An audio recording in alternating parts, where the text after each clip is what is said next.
Hello and welcome back to MNB Edu Hub.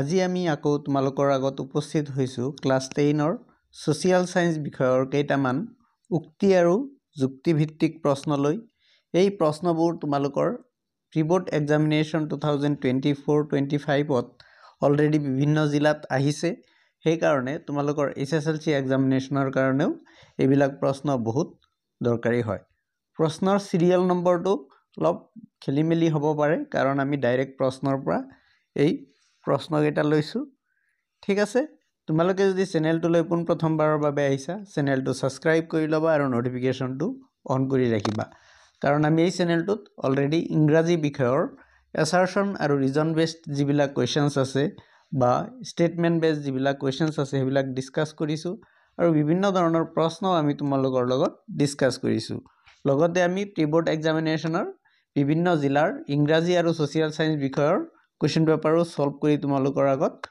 প্ৰস্তুত কৰিছো বলা আমি আজিৰ ভিডিওটো আৰম্ভ কৰিছো প্ৰথমটো প্ৰশ্ন হৈছে দাবিত কৈছে মনিৰাম দেৱানে অসমত 1857 চনৰ বিদ্ৰোহৰ নেতৃত্ব দিছিলে এই যেটো দাবী আছে এই দাবীটো সঁচা হয় যুক্তিত কৈছে মনিৰাম দেৱান এজন সফল প্ৰশাসক আছিলে যুক্তি যেটো আছে এটোও সঁচা হয় আৰু যুক্তিটো এই দাবীৰ সঠিক ব্যাখ্যা হয় ঠিক আছে যুক্তি যেটো আছে এটো দাবীটোৰ সঠিক ব্যাখ্যা হয় সেই কাৰণে অপচন এ যেটো আছে হেতু শুদ্ধ হ'ব দাবী আৰু যুক্তি দুয়োটাই সঁচা আৰু যুক্তি দাবীৰ সঠিক ব্যাখ্যা নেক্সট প্ৰশ্ন দাবীত কৈছে গোলকীয় উত্তাপ বৃদ্ধি সমগ্ৰ বিশ্বতে এক চিন্তনীয় বিষয় ৰূপে পৰিগণিত হৈছে এই যেটো দাবী আছে এটো সঁচা হয় যুক্তিত কৈছে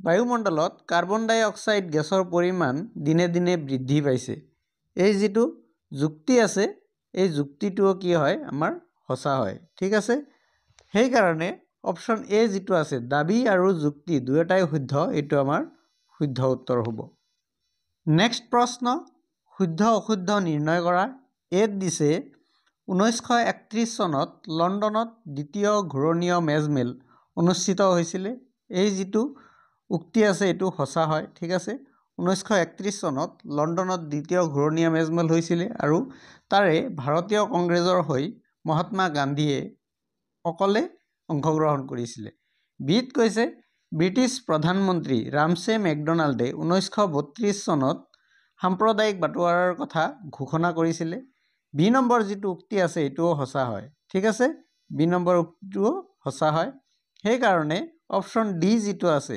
both a and b are true a আৰু b দুয়োটাই শুদ্ধ এটো আমাৰ শুদ্ধ উত্তৰ হ'ব নেক্সট প্ৰশ্ন এত কৈছে 1853 চনত মুফত মিলছ অসমলৈ আহিছিল এই যেটো উক্তি আছে এ নম্বৰত এটো সঁচা হয় বিত কৈছে 1854 চনত ফুলগুৰিত কৃষক বিদ্ৰোহ সংঘটিত হৈছিল এই যেটো উক্তি আছে এটো মিছা হয় ঠিক আছে 1854 চনত হোৱা নাছিল ফুলগুৰিৰ যেটো কৃষক বিদ্ৰোহ আছিল এটো হৈছিল 1861 চনত ঠিক আছে সেই কাৰণে এ শুদ্ধ বি অশুদ্ধ এটো আমাৰ অপচন বিত আছে অপচন বি টু শুদ্ধ উত্তৰ হৈ যাব নেক্সট প্ৰশ্ন এ নম্বৰ উক্তিত কৈছে বায়ুমণ্ডলত সেউজ গৃহ গেছৰ পৰিমাণ বৃদ্ধি হলে গোলকীয় উত্তাপ বৃদ্ধি হয় এই যেটো উক্তি আছে এটো সঁচা হয় বিত কৈছে বায়ুমণ্ডলত নাইট্ৰজেন গেছৰ পৰিমাণ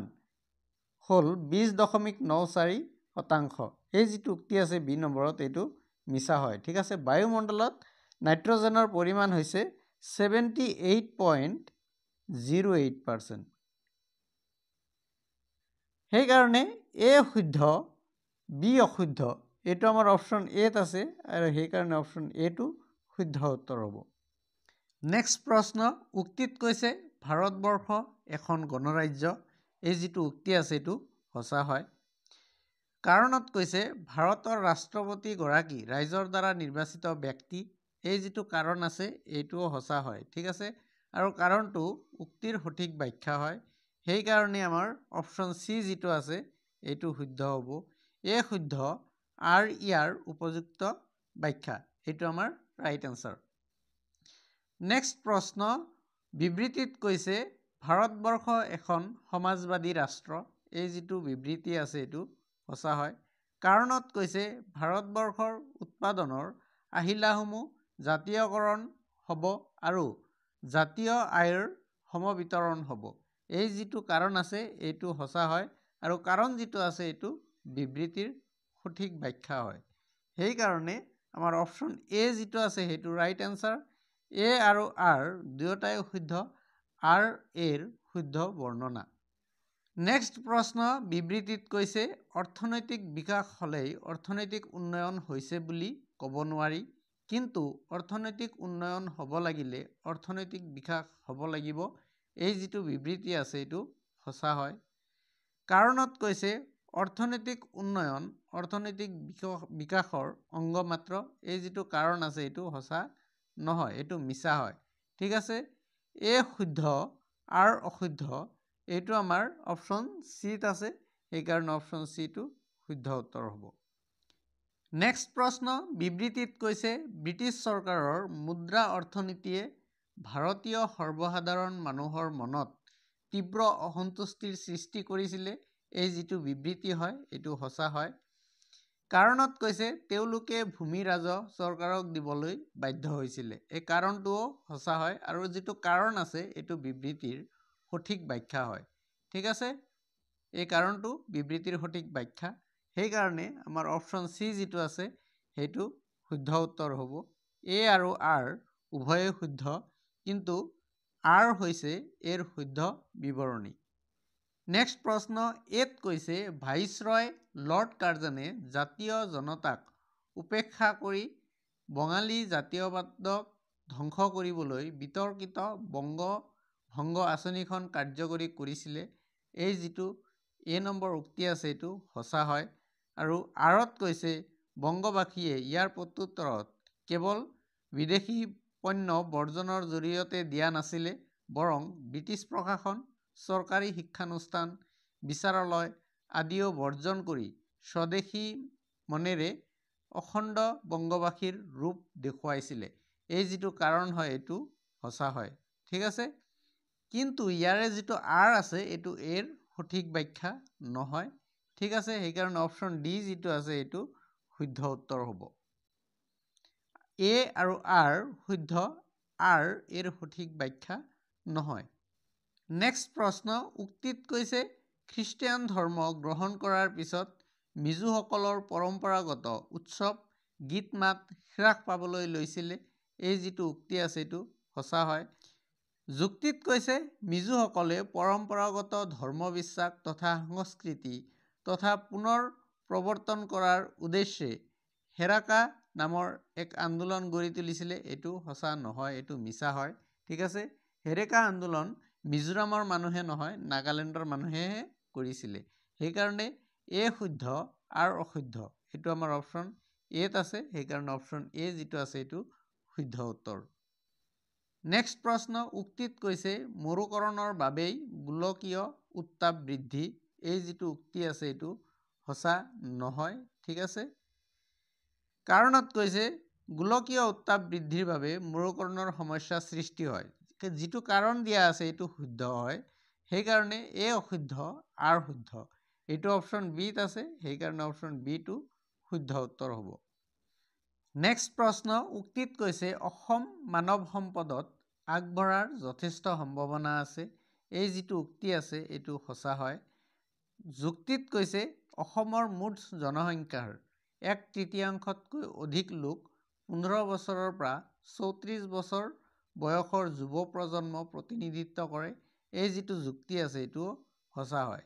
ঠিক আছে, যুক্তি যিটো আছে এইটো উক্তিৰ সঠিক ব্যাখ্যা হয়। সেইকাৰণে আমাৰ অপশ্যন চি যিটো আছে এইটো শুদ্ধ উত্তৰ হ'ব। এ আৰু আৰ উভয়ে শুদ্ধ, কিন্তু আৰ হৈছে এৰ শুদ্ধ বিৱৰণ। নেক্সট প্ৰশ্ন, উক্তিত কৈছে ভাৰত এখন গণৰাজ্য। এই যিটো উক্তি আছে এইটো সঁচা হয়। ঠিক আছে, যুক্তিত কৈছে ভাৰতৰ নিজা সংবিধান আছে। এই যুক্তি যিটো আছে এইটোও সঁচা হয়, কিন্তু যুক্তি যিটো আছে এইটো উক্তিৰ সঠিক ব্যাখ্যা নহয়। ঠিক আছে, সেইকাৰণে অপশ্যন ডি যিটো আছে এইটো আমাৰ শুদ্ধ উত্তৰ হ'ব। এ আৰু আৰ উভয়ে শুদ্ধ, কিন্তু আৰ হৈছে এৰ সঠিক যুক্তি নহয়। নেক্সট প্ৰশ্ন, উক্তিত কৈছে আন্তৰ্জাতিক ন্যায়ালয়ৰ কাম হৈছে সদস্য ৰাষ্ট্ৰসমূহে উত্থাপন কৰা গোচৰসমূহ নিষ্পত্তি কৰা। এই যিটো উক্তি আছে এইটো সঁচা হয়। কাৰণ হৈছে আন্তৰ্জাতিক ন্যায়ালয়ে দিয়া ৰায় বিবাদমান ৰাষ্ট্ৰই মানিবলৈ বাধ্য। এই যিটো কাৰণ হয় এইটো সঁচা হয়। ঠিক আছে, এ আৰু আৰ উভয়ে শুদ্ধ। এইটো আমাৰ কোনো অপশ্যনত নাই, কিন্তু বি আৰু চিত চোৱা এইটো অশুদ্ধ অশুদ্ধ বুলি দুটাত দিয়া আছে। তাৰে ইয়াতে এটাত অশুদ্ধ নাথাকি শুদ্ধ থাকিব আৰু সেইটোৱে আমাৰ ৰাইট এনচাৰ হ'ব। ঠিক আছে, অপশ্যনত আমাৰ ৰাইট এনচাৰ ক'তো দিয়া নাই, য'ত আমাৰ এ আৰু আৰ উভয়ে শুদ্ধ হ'ব এইটো। নেক্সট প্ৰশ্ন, উক্তিত কৈছে আইন অমান্য আন্দোলন অসহযোগ আন্দোলনৰ পৰা পৃথক আছিলে। এই যিটো উক্তি আছে এইটো সঁচা হয়। যুক্তিত কৈছে আইন অমান্য আন্দোলনে কেৱল ইংৰাজৰ সৈতে সহযোগিতা অস্বীকাৰ কৰাই নহয়, ই ব্ৰিটিছ চৰকাৰৰ উপনৈবেশিক আইন ভংগ কৰিছিলে। এই যিটো বিবৃতি বা যুক্তি আছে এইটো আমাৰ সঁচা হয়। ঠিক আছে, ইয়াৰ যিটো যুক্তি আছে এইটো উক্তিৰ সঠিক ব্যাখ্যা হয়। সেইকাৰণে অপশ্যন ডি যিটো আছে এইটো শুদ্ধ উত্তৰ হ'ব। এ আৰু আৰ দুয়োটা শুদ্ধ আৰু আৰ হৈছে এৰ শুদ্ধ ব্যাখ্যা। নেক্সট প্ৰশ্ন, উক্তিত কৈছে মহাত্মা গান্ধীয়ে 1942 চনত ভাৰত ত্যাগ আন্দোলন আৰম্ভ কৰিছিলে। এই যিটো উক্তি আছে এইটো সঁচা হয়। যুক্তিত কৈছে ভাৰত ত্যাগ আন্দোলন এটা গণ আন্দোলন আছিলে। এই যিটো যুক্তি আছে এইটো সঁচা হয়। ঠিক আছে, কিন্তু যিটো যুক্তি আছে এইটো উক্তিৰ সঠিক ব্যাখ্যা নহয়। সেইকাৰণে অপশ্যন ডি যিটো আছে এইটো আমাৰ শুদ্ধ উত্তৰ হ'ব। এ আৰু আৰ দুয়োটা শুদ্ধ, কিন্তু আৰ এৰ শুদ্ধ ব্যাখ্যা নহয়। নেক্সট প্ৰশ্ন, উক্তিত কৈছে সচিবালয় হ'ল ৰাষ্ট্ৰসংঘৰ প্ৰাণকেন্দ্ৰ স্বৰূপ। এই যিটো উক্তি আছে এইটো সঁচা হয়। যুক্তিত কৈছে সচিব প্ৰধান নিয়োগৰ ক্ষেত্ৰত নিৰাপত্তা পৰিষদৰ স্থায়ী সদস্য ৰাষ্ট্ৰৰ ভূমিকা গুৰুত্বপূৰ্ণ। এই যিটো যুক্তি আছে এইটো সঁচা হয়। ঠিক আছে, আৰু যুক্তি যিটো আছে এইটো উক্তিৰ সঠিক ব্যাখ্যা হয়। সেইকাৰণে অপশ্যন বি যিটো আছে এইটো আমাৰ শুদ্ধ উত্তৰ, য'ত কৈছে এ আৰু আৰ দুয়োটা শুদ্ধ, এ হৈছে আৰৰ শুদ্ধ ব্যাখ্যা। নেক্সট প্ৰশ্ন, ধাৰণাত কৈছে এছিয়া হ'ল পৃথিৱীৰ ভিতৰত বৃহত্তম মহাদেশ। এই যিটো ধাৰণা আছে এইটো সঁচা হয়। কাৰণত কৈছে চীন দেশ হ'ল আটাইতকৈ জলবহুল দেশ। এইটোও সঁচা হয়, কিন্তু কাৰণটো ধাৰণাৰ শুদ্ধ ব্যাখ্যা নহয়। সেইকাৰণে অপশ্যন চি যিটো আছে এইটো শুদ্ধ হ'ব। এ আৰু আৰ দুয়োটাই শুদ্ধ, কিন্তু আৰ এৰ শুদ্ধ বিশ্লেষণ নহয়। ইয়াতে প্ৰিণ্টিং মিষ্টেক আছে অলপ, এইখিনি চাই ল'বা।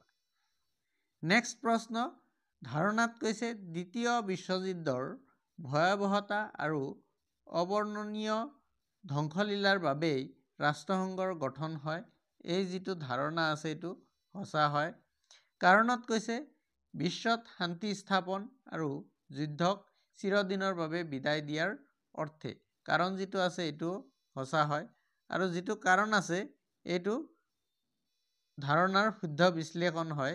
সেইকাৰণে অপশ্যন চি যিটো আছে এইটো শুদ্ধ উত্তৰ। এ আৰু আৰ দুয়োটাই শুদ্ধ, আৰটো এৰ শুদ্ধ বিশ্লেষণ। ডিয়াৰ ষ্টুডেণ্টছ, আজি আমি তোমালোকৰ লগত উক্তি আৰু যুক্তিভিত্তিক কিছুমান প্ৰশ্ন ডিছকাছ কৰিলোঁ, যিবিলাক প্ৰশ্ন তোমালোকৰ প্ৰি-বোৰ্ড এক্সামিনেশ্যনত অলৰেডি আহি গৈছে। আৰু এইবিলাক প্ৰশ্ন তোমালোকৰ HSLC এক্সামিনেশ্যনৰ কাৰণেও বহুত ইম্পৰ্টেণ্ট। আশা কৰিছোঁ ভিডিঅ'টোৱে তোমালোকক বহুত সহায় কৰিছে। যদি ভিডিঅ'টোৱে তোমালোকক সহায় কৰিছে তেতিয়াহ'লে লাইক, কমেণ্টছ আৰু শ্বেয়াৰ তোমালোকে নিশ্চয় কৰিবা। আজিৰ কাৰণে ইমানতেই সামৰিছোঁ। ধন্যবাদ।